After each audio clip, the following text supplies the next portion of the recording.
Bismillahirrahmanirrahim.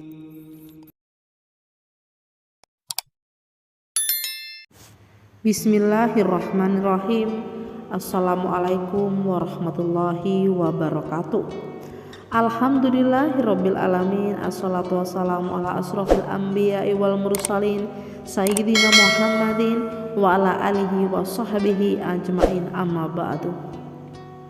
Sahabat beriman yang dirahmati Allah, senang sekali dan syukur alhamdulillah kita bisa berjumpa lagi di channel ini. Sholawat serta salam semoga tetap tercurah limpahkan kepada junjungan Nabi besar kita Nabi Muhammad sallallahu alaihi wasallam. Allahumma sholli ala sayyidina Muhammad wa ala ali sayyidina wa maulana Muhammad.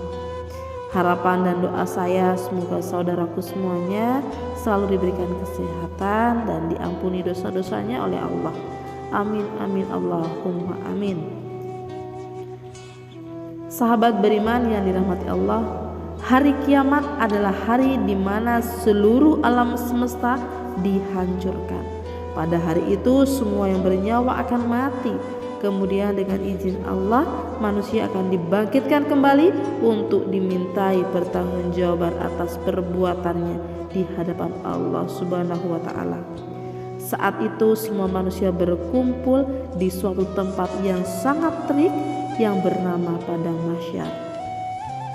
Dalam sebuah hadis Rasulullah SAW bersabda, pada hari kiamat matahari didekatkan jaraknya terhadap makhluk hingga tinggal sejauh 1 mil. Sulaiman bin Amir, perawi hadis ini, berkata, demi Allah aku tidak tahu apa yang dimaksud dengan mil. Apakah ukurannya jarak perjalanan atau alat yang dipakai untuk bercelak mata? Sama-sama tidak tahu. Nabi SAW bersabda, sehingga manusia tersiksa dalam keringatnya sesuai dengan kadar amal-amalnya, yakni dosa-dosanya. Di antara mereka ada yang keringatnya sampai kedua mata kakinya, ada yang sampai kedua lututnya, dan ada yang sampai pinggangnya, serta ada yang tenggelam karena keringatnya. Rasulullah SAW memberikan isyarat dengan meletakkan tangan ke mulut beliau. Hadis riwayat Muslim. Membayangkan begitu teriknya suasana di padang mahsyar itu membuat kita mencari cara. Adakah yang dapat membantu kita di padang mahsyar nanti? Ternyata Rasulullah SAW telah memberikan cara agar kita mendapatkan naungan dari teriknya suasana di padang mahsyar tersebut. Apakah cara agar kita mendapatkan naungan di padang mahsyar?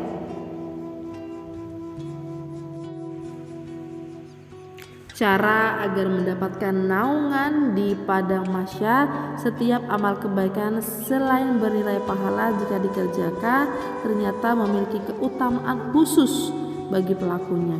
Keutamaan itu dapat dirasakan ketika di dunia, di alam kubur, dan kelak ketika di akhirat. Salah satu amalan yang memiliki keutamaan saat di dunia, di alam kubur, dan di padang mahsyar atau di akhirat adalah sedekah. Hal ini sebagaimana dijelaskan dalam sebuah hadis dari Qutbah bin Amir radhiyallahu anhu, Nabi SAW bersabda, sesungguhnya sedekah akan memadamkan panas kubur bagi pelakunya. Sungguh pada hari kiamat seorang mukmin akan berlindung di bawah naungan sedekahnya. Hadis riwayat Ahmad. Sedekah merupakan bukti kejujuran seorang hamba. Orang yang gemar bersedekah berarti ia mengerti bahwa setiap harta yang dimiliki terdapat hak orang-orang yang membutuhkan. Allah Subhanahu wa taala telah memerintahkan kepada kita untuk memperbanyak sedekah sebelum ajal menjemput, sebagaimana dijelaskan dalam Al-Qur'an. Dan infakkanlah sebagian dari apa yang telah kami berikan kepadamu sebelum kematian datang kepada salah seorang di antara kamu. Lalu dia berkata, menyesal, ya Tuhanku, sekiranya engkau berkenan menunda kematianku sedikit waktu lagi, maka aku akan bersedekah dan aku termasuk orang-orang yang soleh. Surat Al-Munafikun ayat 10. Waktu terbaik untuk melakukan sedekah yaitu setiap amalan memiliki waktu terbaik ya dalam melakukannya, karena di waktu itu amalan yang dilakukan akan mendapatkan derajat lebih tinggi daripada biasanya. Begitu juga dengan bersedekah, orang yang bersedekah di waktu yang terbaik akan mendapatkan nilai yang lebih utama. Di antara waktu itu adalah ketika masih sehat, rakus akan dunia, dan ketika takut miskin.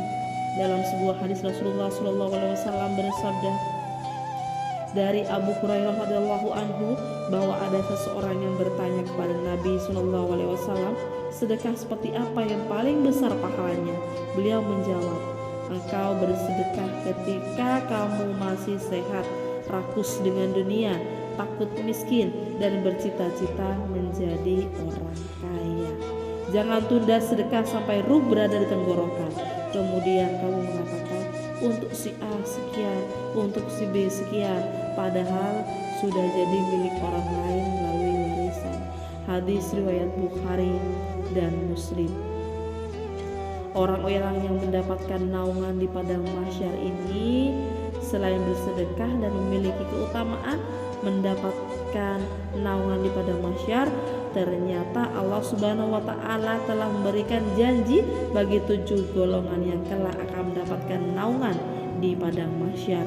7 golongan ini sebagaimana dijelaskan dalam sebuah hadis, ada 7 golongan manusia nanti akan dinaungi oleh Allah dengan naungan arasy-Nya pada hari tiada naungan selain naungan Allah, yaitu seorang pemuda yang dibesarkan dalam ibadah kepada Allah, pemimpin yang adil dan jujur, seorang laki-laki yang diajak berzina oleh seorang perempuan cantik yang berpangkat, lalu ia mengatakan, aku takut kepada Allah, seseorang yang merahasiakan sedekah yang diberikan oleh tangan kanannya terhadap tangan kirinya, seseorang yang hatinya terlalu dan selalu terlambat, dan 2 orang yang masing-masing bermaksud menjalin persaudaraan karena Allah, lalu dalam keadaan demikian itu mereka berpisah.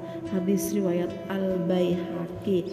Sahabat beriman yang dirahmati Allah, demikian pembahasan mengenai satu amalan atau suatu amalan yang dapat menaungi manusia dari panasnya matahari di padang mahsyar. Amalan itu adalah bersedekah. Sungguh mulia sekali pahala sedekah ini karena memiliki manfaat ketika manusia hidup di dunia, ketika sedang di alam kubur, dan ketika di alam mahsyar. Hal ini karena sedekah dapat menghapus dosa sebagaimana air yang memadamkan api. Hal ini sebagaimana dijelaskan dalam Al-Quran, sedekah bisa memadamkan dosa sebagaimana air bisa memadamkan api. Oleh karena itu, hendaklah kita membiasakan diri untuk sedekah baik di waktu lapang maupun di waktu sempit. Semoga dengan itu dapat menjadi sebab bagi kita agar mendapatkan naungan kelak di akhirat. Amin amin Allahumma amin. Terima kasih. Semoga kita selalu menjalankan perintah-perintah Allah dan menjauhi larangannya. Akhirul kalam, wassalamualaikum warahmatullahi wabarakatuh.